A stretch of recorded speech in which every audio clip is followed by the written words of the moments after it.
Friends, welcome to price action channel.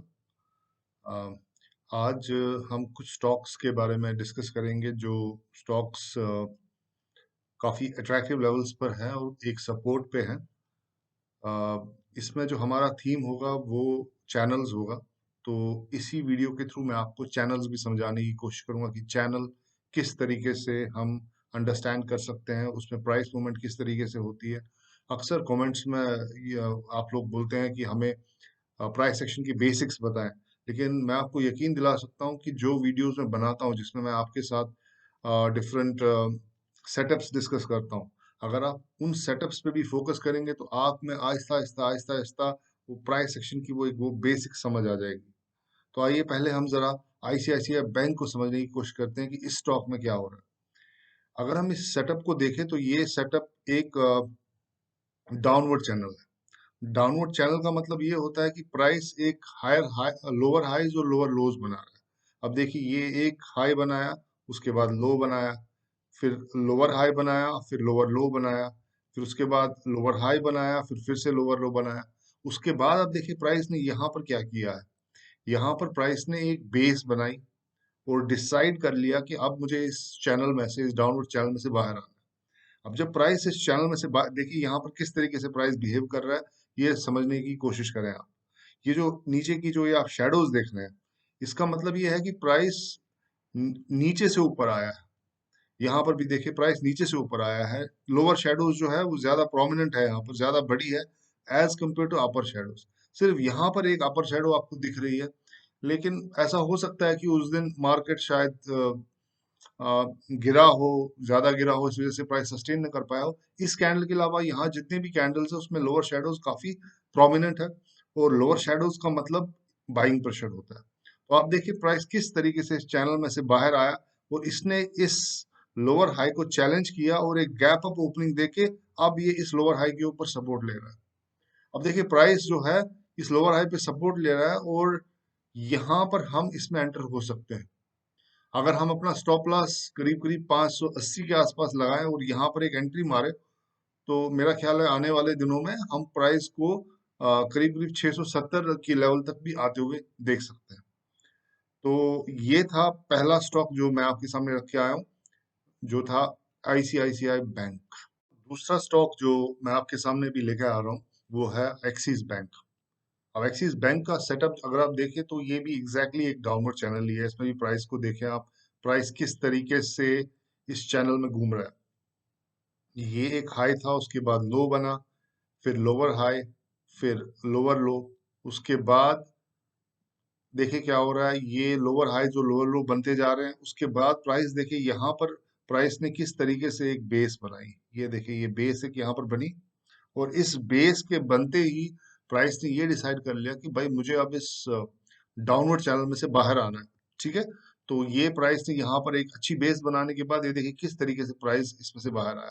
और इस एक कैंडल पे आप फोकस करें जिसकी लोअर शेडो बहुत ज्यादा है। ये किस पॉइंट पे बना है? ये बना है आपके इस लोअर हाई जोन पे।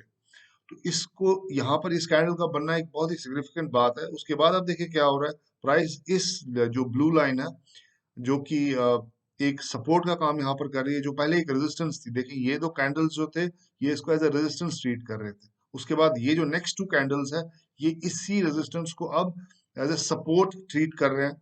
मेरा ख्याल है अगर हम आईसीआईसीआई बैंक के सेटअप को एक्सिस बैंक के सेटअप से कंपेयर करें तो मैं ज्यादा कंफर्टेबल होऊंगा एक्सिस बैंक में एंटर करने के लिए इन लेवल्स पे। तो मेरा जो स्टॉप लॉस होगा, मेरा स्टॉप लॉस मेरा स्टॉप लॉस इन लेवल्स पे होगा। करीब करीब 690 के आसपास मेरा स्टॉप लॉस होगा, और यहाँ पर मैं एंटर कर सकता हूँ। तो ये जो डाउनवर्ड चैनल है इसके बारे में एक बात आपको कहना चाहूंगा कि downward channel is a bull flag. Downward channel एक बुल फ्लैग का मतलब ये होता है कि डाउनवर्ड चैनल हमेशा अपवर्ड डायरेक्शन में चली जाती है। हमेशा रिजल्ट जो इसका आता है, जो प्राइस अल्टीमेटली डाउनवर्ड चैनल को तोड़ के अपवर्ड डायरेक्शन में चला जाता है। तो that is the reason downward channel is always considered as a bull flag. तो ये तो था मेरा एनालिसिस एक्सिस बैंक का। तो अभी अब हम नेक्स्ट स्टॉक की तरफ चलते हैं। अब हम तीसरे स्टॉक की तरफ चलते हैं। जो तीसरा स्टॉक मैं आपके सामने लेके आया हूँ वो स्टॉक है ल्यूपिन। तो ल्यूपिन में भी बिल्कुल सेम सेटअप आप देख सकते हैं, बिल्कुल सेम सेटअप है यहाँ पर। यहाँ पर भी एक डाउनवर्ड चैनल है और प्राइस एक लोअर हाई और लोअर लो बना रहा है। लेकिन अगर आप इसको अच्छे से देखें, ये देखें, ये एक हाई है, फिर उसके बाद लो बना, फिर ये लोअर हाई बना, फिर लोअर लो बना, फिर लोअर हाई बना, फिर लोअर लो बना। अब ये डाउनवर्ड चैनल थोड़ी डिफरेंट है जो अभी तक हमने आईसीआईसीआई बैंक और एक्सिस बैंक में देखी थी। अब डिफरेंस इसमें क्या है कि यहाँ देखिए आप, यहाँ प्राइस बहुत जल्दी फ्लैट हो गया था। ये देखें, ये तीनों जो लोज है ये ऑलमोस्ट सेम लेवल पर है। तो ये इंडिकेट करता है कि ल्यूपिन जो है कंपैरेटिवली स्ट्रांग है as compare to banks. In other words I can say that pharma sector is much stronger than banks. तो यहाँ पर इस बेस ने पहले ही डिसाइड, ये देखिए स्टॉक ने पहले ही डिसाइड कर लिया था कि भाई मुझे अब इस चैनल में से बाहर आना है। तो ये देखिए किस तरीके से इसने जो इसके लोअर लोज थे वो ऑलमोस्ट सेम लेवल पे बने। उसके बाद प्राइस ने इस नंबर 5 वाले लो को चैलेंज किया और अब यहाँ पर एक बेस बना रहा है। यहाँ बेस बनाने का मतलब ये है कि भाई अब स्टॉक की जो टारगेट है वो करीब करीब 1000, एक सॉरी 11,050, लगभग 1200 के आसपास अब इसका टारगेट निकल के आ रहा है। तो आपका जो स्टॉप लॉस होगा वो इस कैंडल या इस कैंडल के थोड़ा नीचे होगा। वो लेवल मेरा ख्याल है 1030 के आसपास आ रही है। तो यहाँ पर आप स्टॉप लॉस लगा के आराम से इसमें एंटर कर सकते हैं। जैसा कि हम लोग जानते हैं कि pharma is actually performing very well. जितने भी लीडर स्टॉक्स है, चाहे सन फार्मा हो गया, डॉक्टर रेड्डीज हो गया, they all have been performing very well. अब हालांकि बारी जो है वो थोड़ी स्मॉल कैप्स और मिड कैप्स की आई है। लेकिन अगर आप इस स्टॉक को देखें, इस स्टॉक ने एक बड़ी जबरदस्त बेस बनाई, लेकिन अभी तक ये स्टॉक ऊपर की तरफ घुमा नहीं है। तो मतलब इसमें अभी स्कोप है ऊपर की तरफ जाने का। तो इस स्टॉक को आप अपने वॉच लिस्ट में रखें और इसमें हम बड़े आराम से ठीक ठाक पैसा बना सकते हैं। तो ये था मेरा तीसरा स्टॉक ल्यूपिन। चौथा और आखिरी स्टॉक जो मैं आपके सामने लेके आया हूँ वो स्टॉक है सीमेंस का। कैपिटल गुड्स सेक्टर से हमने इस स्टॉक को चुना है। ये भी एक लीडर स्टॉक है, जिस तरीके से आईसीआईसीआई बैंक, एक्सिस बैंक एक लीडर स्टॉक्स हैं, या ल्यूपिन एक फार्मा का लीडर स्टॉक है, उस तरीके से सीमेंस भी एक लीडर स्टॉक है। तो इसके प्राइस एक्शन को समझने की कोशिश करते हैं। अगर आप देखें यहाँ पर प्राइस जो है वो लगातार एक रेजिस्टेंस, उस पहले ये देखें आप, ये जो इस लाइन को फोकस करें आप, इस ब्लैक लाइन को मैं इस रेड लाइन से ज्वाइन कर रहा हूँ, इस लाइन को आप जरा फोकस करें। तो यहाँ पर क्या आप देख रहे हैं कि प्राइस जो है बड़े अच्छे बुलिश कैंडल्स के साथ इस लाइन को चैलेंज इसने किया, आगे सस्टेन नहीं कर पाया, नीचे चला गया। फिर देखें एक फॉल्स ब्रेकआउट दिया, लेकिन वो फॉल्स ब्रेकआउट भी सस्टेन नहीं हो पाया।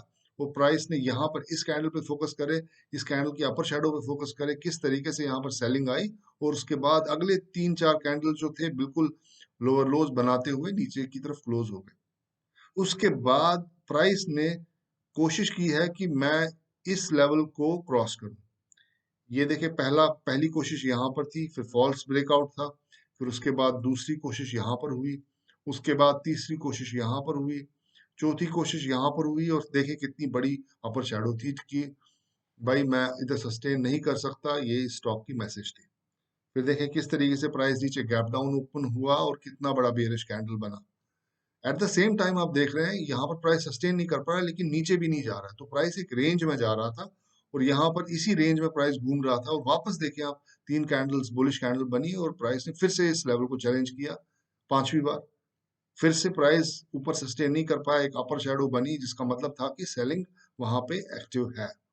फिर देखिए प्राइस लेकिन इस बार इन लेवल्स या इस लेवल को नहीं, इस लेवल के नीचे नहीं जा पाया, बल्कि इस लेवल को टेस्ट भी नहीं कर पाया। ऊपर ही इसने एक बेस बनाई।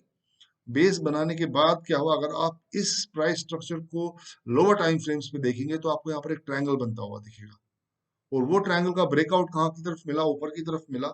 अब सवाल ये उठता है कि क्या हमें इस स्टॉक में एंटर करना है या नहीं करना है। अगर आप इन दो कैंडल्स पे फोकस करें, ये जो पहला रेडिश कैंडल है इसका स्प्रेड पे फोकस करें, तो मतलब बेयर्स यहाँ पर एक्टिव थे। एट द सेम टाइम हमारे पास अपर शेडो है, तो बॉडी भी बेयरिश है, अपर शेडो भी है, तो ये कैंडल मुझे ये कॉन्फिडेंस नहीं दे रहा कि मैं स्टॉक में एंटर करूं। उसके बाद नेक्स्ट कैंडल आप देखिए, जिसकी तो बॉडी थोड़ी बुलिश है, लेकिन अपर शेडो बहुत ज्यादा है, तो मैं इस बुलिश बॉडी को इग्नोर करता हूँ और मेरा फोकस सिर्फ इस अपर शेडो पे होगा। तो मैं कह सकता हूँ कि भाई यहाँ पर भी सेलिंग थी। तो ये दोनों कैंडल्स मुझे ये कॉन्फिडेंस नहीं दे रहे कि भाई मुझे इस स्टॉक में एंटर करना चाहिए कि नहीं। तो मैं वेट करूंगा, शायद भी प्राइस थोड़ा और नीचे आए, यहाँ तक आ जाए और उसके बाद प्राइस ऊपर चला जाए, तो मैं वेट करूंगा कि प्राइस यहाँ पर एक हल्का सा एक बेस बनाए। बेस बनाने के बाद प्राइस जब वापस इस लेवल को टेस्ट करे कि अच्छा कैंडल दे मुझे, और उसी कैंडल पे मुझे एंटर करना है। और मेरा ख्याल है कि ये स्टॉक में एक अच्छा खासा अपसाइड है। 1800 लेवल पे अगर हम लेंगे तो I think this stock is ready to move now. 1880 के लेवल पर अभी है, तो मेरा ख्याल है 2000 2070 के आसपास ये स्टॉक बड़े आराम से जा सकता है। तो इस स्टॉक को आप अपने वॉच लिस्ट में रखें। तो दोस्तों, हमने आज के वीडियो में 4 स्टॉक्स कवर किए, जिसमें एक्सिस बैंक था, आईसीआईसीआई बैंक था, ल्यूपिन था और सीमेंस था।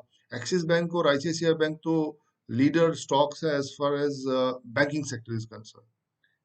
As far as Lupin is concerned, it's a leader stock in pharma sector, and now the Siemens, it's a leader stock in capital goods sector. तो ये चारों स्टॉक कहीं ना कहीं हमें ये बता रहे हैं कि भाई हम ऊपर जाने की कोशिश कर रहे हैं। मतलब इन चारों स्टॉक्स में जो सेंटिमेंट है वो ऊपर की तरफ है।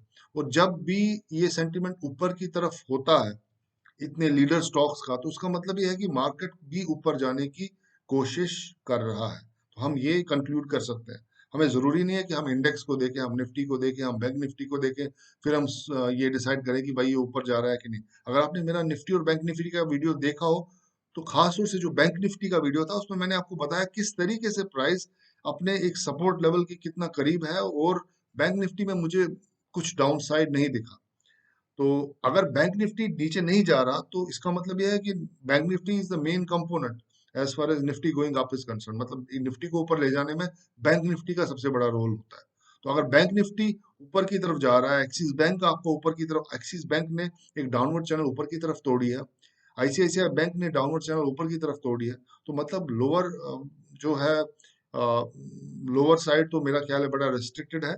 और मेरा ख्याल है आने वाले दिनों में मार्केट ऊपर जा सकता है। अब बात ये है कि हमें ये समझना होगा कि ये जो बंगाल के रिजल्ट्स और असम के रिजल्ट्स जो आने वाले हैं ये बड़े क्रिटिकल होंगे। असम में तो खैर लग रहा है कि बीजेपी आराम से जीत जाएगी, लेकिन बंगाल में एक वेस्ट बंगाल में एक कांटे की टक्कर होने का ऐसा अनुमान लगाया जा रहा है। अगर बंगाल में, वेस्ट बंगाल में रिजल्ट्स बीजेपी के हक में आते हैं, तो हम एक्सपेक्ट कर सकते हैं कि आने वाले दिनों में ये स्टॉक मार्केट भी ऊपर की तरफ डायरेक्शन में ही जाएगा। अदरवाइज अगर रिजल्ट्स थोड़ा नेगेटिव आए तो स्टॉक मार्केट नीचे भी जा सकता है। लेकिन जहां तक स्टॉक्स का ताल्लुक है, सेंटिमेंट्स जो है वो कोशिश जो है स्टॉक्स की, जैसा कि हमने देखा, हमने लीडर स्टॉक्स को देखा, सेंटिमेंट जो है वो सेंटिमेंट ऊपर की तरफ ही जाने का है। तो उम्मीद कर सकते हैं कि स्टॉक्स आने वाले दिनों में ऊपर ही जाएंगे। देखिए, ये जो टेक्निकल एनालिसिस है ये कोई साइंस नहीं है, इट्स नॉट ए साइंस। यहाँ पर ये नहीं हो सकता कि भाई मैं बताऊंगा कि ये ऊपर जाएगा तो वो ऊपर ही जाएगा। हम सिर्फ एनालिसिस कर सकते हैं, हम कोई प्रेडिक्शन नहीं कर सकते।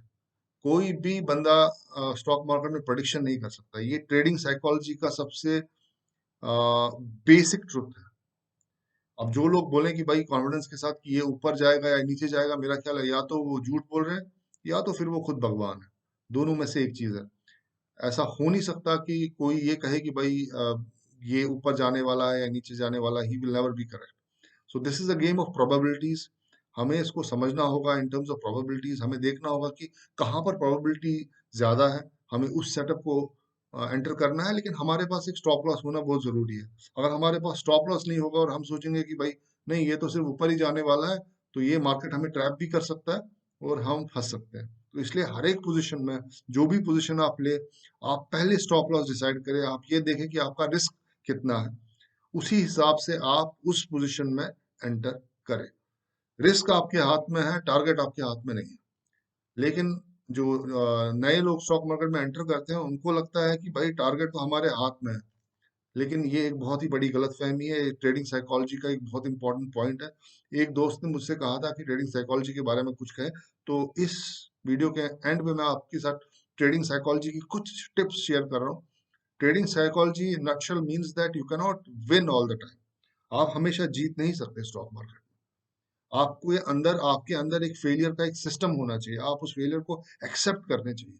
जब तक आप फेलियर को एक्सेप्ट नहीं करेंगे, आप स्टॉक मार्केट में कभी कामयाब नहीं होंगे। अब ये तो था ट्रेडिंग साइकोलॉजी के बारे में। I will continue giving you tips on trading psychology आने वाली वीडियोस में भी। फिलहाल के लिए इतना ही। मैं उम्मीद करता हूँ कि आपको ये मेरा वीडियो पसंद आया होगा, and thanks for spending your time with me. I will catch you next time. Until then, goodbye and good luck. Thank you.